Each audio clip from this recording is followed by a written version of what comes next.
সুখ দুঃখ, হর্ষ বিষাদ, রাগ দেশ, কাম ক্রোধ ইত্যাদি আসে যায়, পরিবর্তনশীল, কিন্তু স্বস্বরূপ একইভাবে বিরাজমান।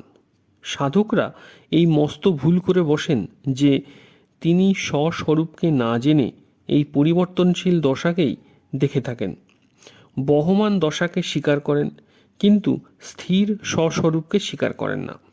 দশা আগেও ছিল না, পরেও থাকবে না, অতএব মধ্যভাগে আছে বলে প্রতিভাত হলেও আসলে নেই। অপরপক্ষে স্বস্বরূপের আদি, মধ্য বা অন্ত বলে কিছুই নেই। দশা কখনো এক রূপে থাকে না, আর স্বস্বরূপ কখনো বিভিন্ন রূপের হয় না। যা দেখা যায় তাও দশা, আর যা দেখে তাও দশা। যা জানা যায় তাও দশা, আর যে জানে সেও দশা। যা দেখা যায় বা যার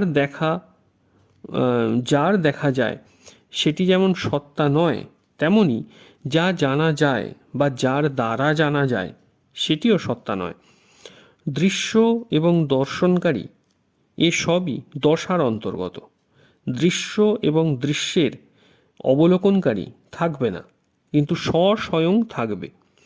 দশা মিটে যাবে, কিন্তু স্বস্বরূপ সদাই বিরাজমান।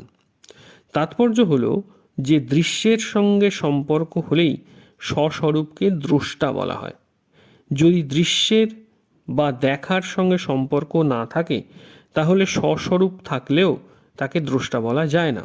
এরূপেই শরীরের সঙ্গে সম্পর্ক হলে স্বস্বরূপকে শরীরই বলা হয়। যদি শরীরের সঙ্গে সম্পর্ক না হয়, তাহলে স্বস্বরূপ থাকে, কিন্তু তখন শরীরই বলা যায় না।